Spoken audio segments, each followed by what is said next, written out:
Hello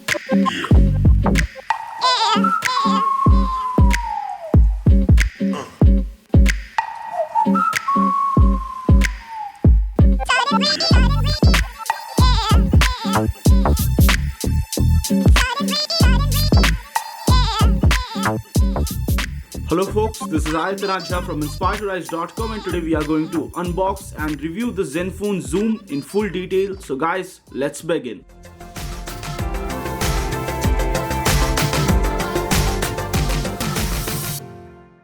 So let's just check what is inside the box for the Zenfone Zoom smartphone. So got a nice packaging, and here's the smartphone itself, the Zenfone Zoom.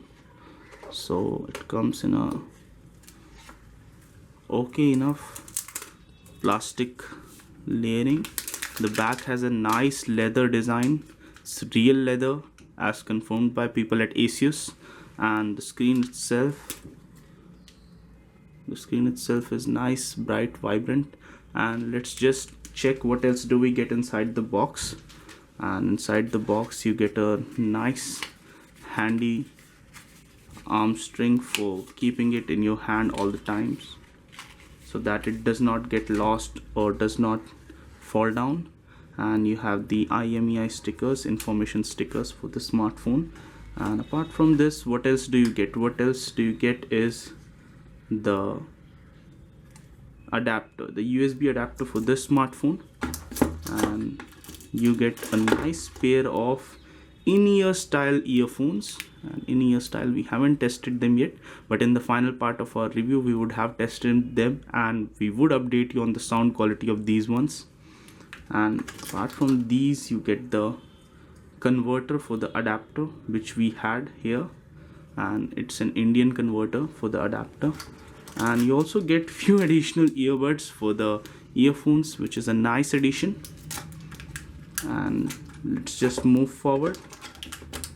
And apart from all of this, you also get the warranty card, user guide, user manual, and a micro USB to USB cable for the smartphone.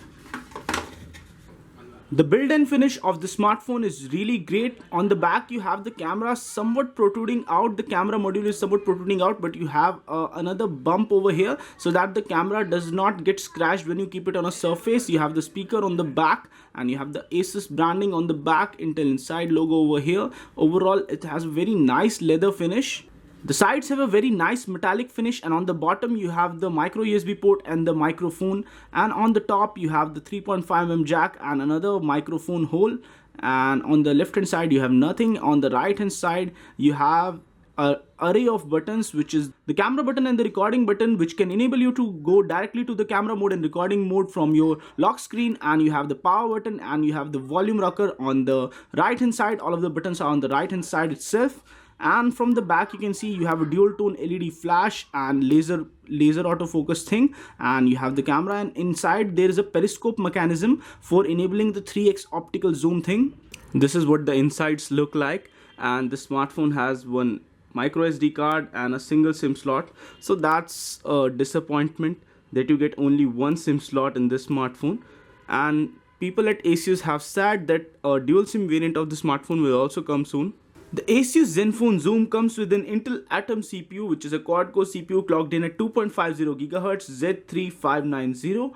It is something which ASUS has compared to a desktop level CPU. So apart from this, the display is a full HD display, 5.5-inch full HD display with 4 GB of LPDDR4 RAM, and it comes with Android 5.0 out of the box. And whether it would get an upgrade to the Android Marshmallow is something that is still not clear, but it will be done soon because it's one of the flagship devices by ASUS.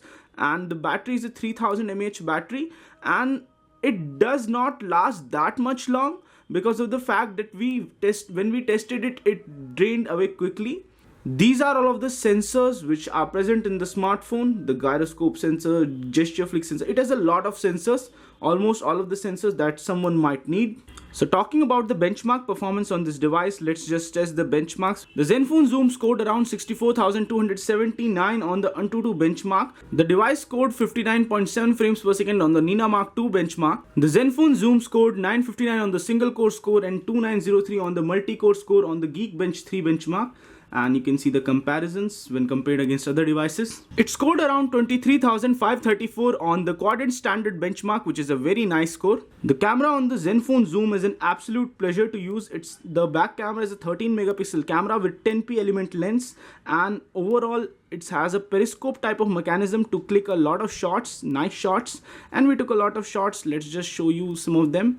And some of the shots, let's just enable auto rotate, and let's just show you some of the shots that we took. So this is a shot taken with the miniature effect on, so it looks like a miniature mode effect. Very nice shot, came out very nice, colors are really nicely exposed, everything.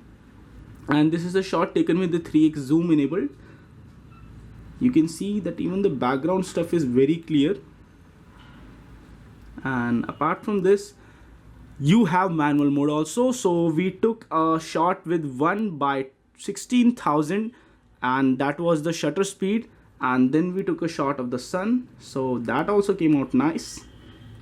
So that's because for a very small duration of time we allowed the light to come inside the camera. So this camera is a delight for those people who love manual mode photography. And this is a shot that we took with the super resolution mode turned on and while 3x zoom. So with the 3x zoom and super resolution mode turned on, we can even see the water tanks on the hospital. Never before had we achieved such an image with the smartphone camera, but this time we were able to do so, which is a very good thing. And this image was taken with the HDR mode turned on. Not as clear as the previous one, which was a super resolution image, but still nice level of detail in this image. HDR mode turned on, nice clarity, colors, and this one is also super resolution image. You can even see the pollen grains on the flower. And this is a macro shot taken with the super resolution turned on.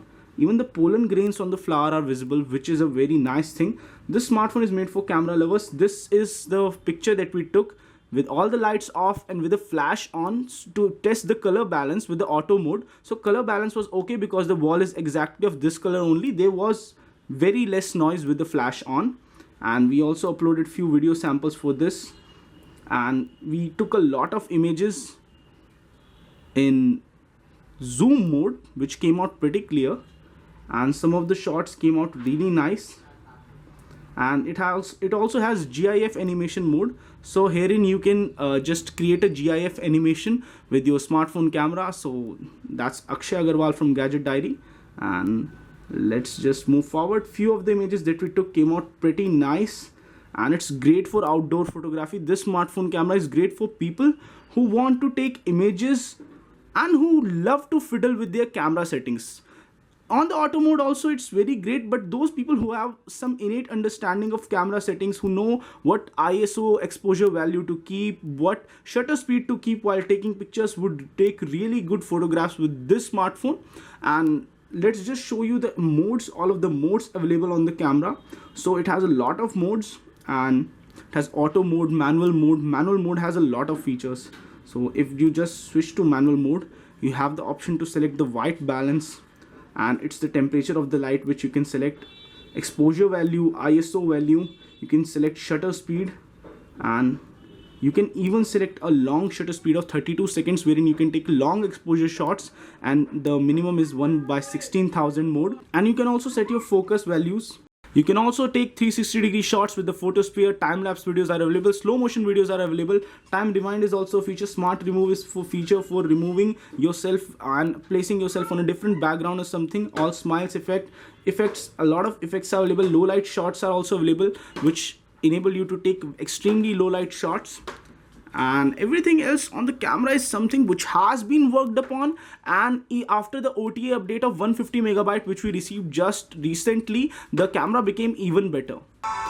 Audio playback on this device was really nice. The sound clarity is really nice, and because of the fact that you have a small bump on the back, the audio doesn't get muffled up even when you keep it on a flat surface like this. It serves up to amplify the volume towards you. So that's really good implementation by ASUS.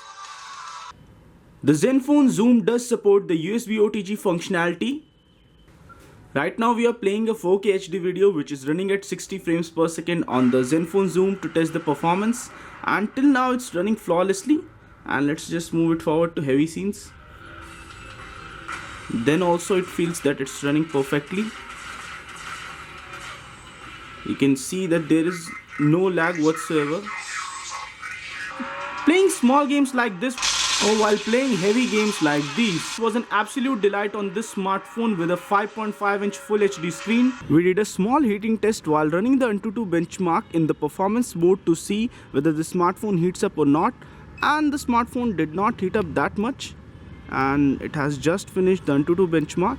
And this can also be attributed to the extreme cold in Delhi, but still overall the smartphone didn't heat up during normal usage, and this can also be attributed to the back leather finish cover, which is not a very nice conductor of heat. The dedicated buttons work really nice, whether it's the camera module button, single click to focus and long press to click shot, or whether it's the record button, and it opens up the camera app and starts the recording on long press.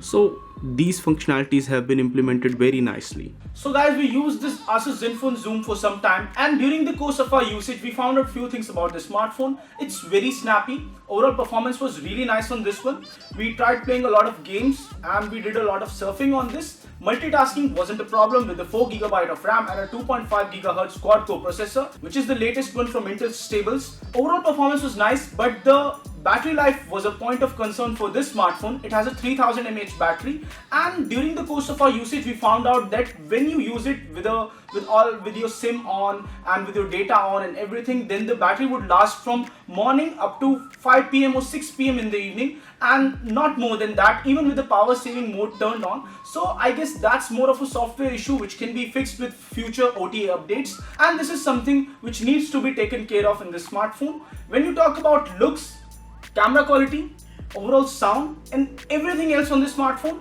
is very decent, very nice. For the price for which it retails, it offers you a premium design, a Full HD display, a very nice camera with optical zoom, which is almost unheard of in every other camera smartphone out there. For the camera itself, the price is worth it. For the price of around 38,000 rupees, this smartphone delivers you a very great experience, and few of the issues regarding the battery life and few of the issues regarding the Zen UI itself are something which can be ironed out and fixed out in future updates. So guys, this was all for our ASUS Zenfone Zoom review. In case you liked this video, then don't forget to hit the thumbs up and don't forget to subscribe to our channel. This is Ayatan Ajha from inspiredtorise.com signing off folks. Stay inspired to rise.